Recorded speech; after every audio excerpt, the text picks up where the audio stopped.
All right, I'm going to go real quick through this. So, January letter is essentially how you pull goals toward you, okay? So, typically people write a list of goals, and then they go after their goals. A January letter essentially is from legendary John Carlton. He's a copywriter. He wrote a blog post, and I happened to read it years ago. And what he does is he sits himself, what's today? October what? 27th. He projects himself in the future as if it's October 27th, 2020.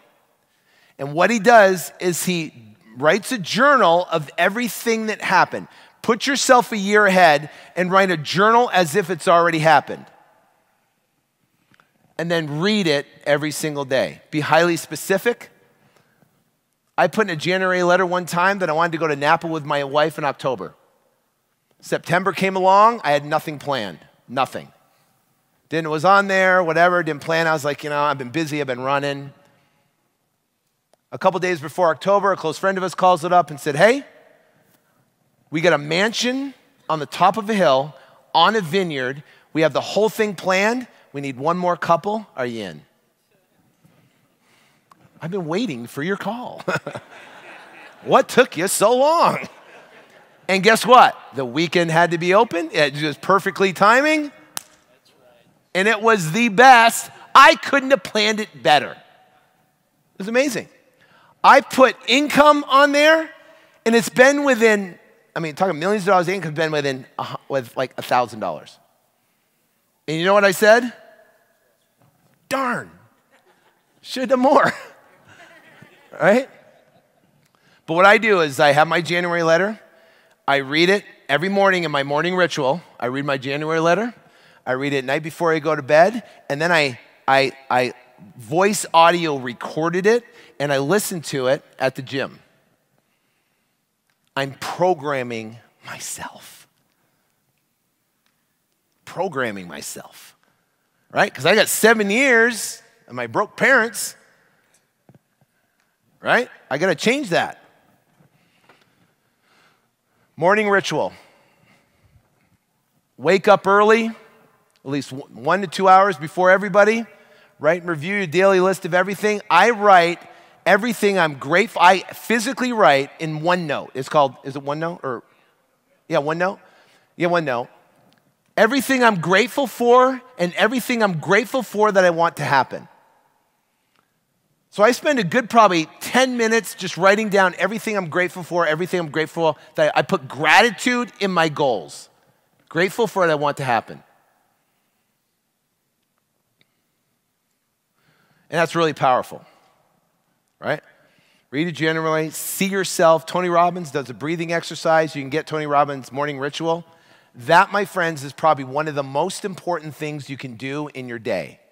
It sets up your entire day, so when the chaos, the circumstances, the junk is going around you, you're just like this. Placid. Placid. This right here is how you go from a roaring river, a roaring ocean, to a babbling brook, to a placid lake.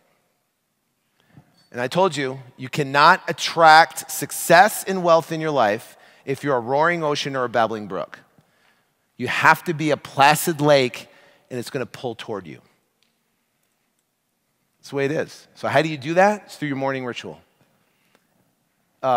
Tim Ferriss wrote a book, The Tool of Titans.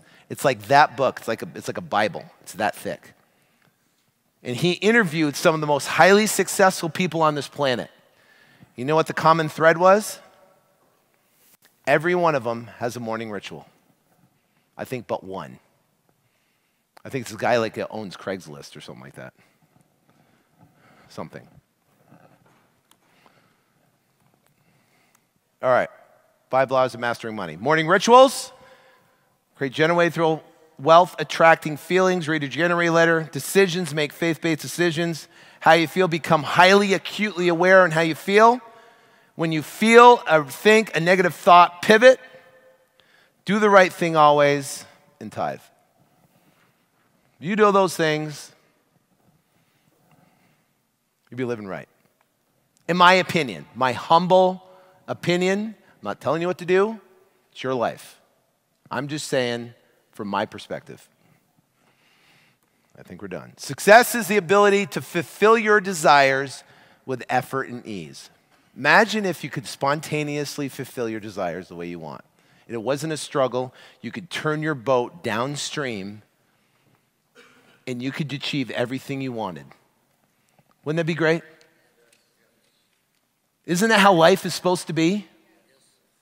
That's how life's supposed to be. That's how I want my life. When I started applying these things, the right people lined up. If I need a person, if I need to hire somebody, I define it, I put it exactly the person, and guess what? Next thing you know, they show up. The right person shows up, the right opportunity shows up. That's what I'm talking about, living life optimally. Don't you want to do that? Don't you want to do that? Yeah. All right, guys, stand up with me right now. Stand up. We're going to do a little programming. You ready to program? Yes. That brain of yours? I want you to repeat after me. Just like we did in the military. But see, I would stand at the side of my bed when I was in the Marine Corps of my bunk, right? My bunkmate would sit on the other side, and we'd have our M16A2, and we sit out there, and we go, ready to fight, ready to kill, ready to die, whenever will. And we'd say it over and over and over again. Now, the military is incredibly brilliant. They're the smartest, right? They've researched. Why would they do that? They would do that to program, guess what? A bunch of kids ready to fight, ready to kill, ready to die, whatever will.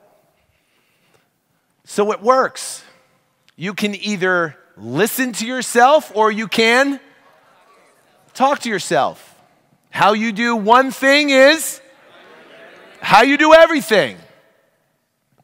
So here's the deal. We can whisper to ourselves, I'm great. We can talk to ourselves, or we can scream at ourselves. So here's the thing. What do you want to do? Scream, right? So repeat after me. I am a champion. I am resilient. I am persistent. I do whatever it takes. I am a champion. Success is inevitable. Success is inevitable. Beast mode. Louder. Louder.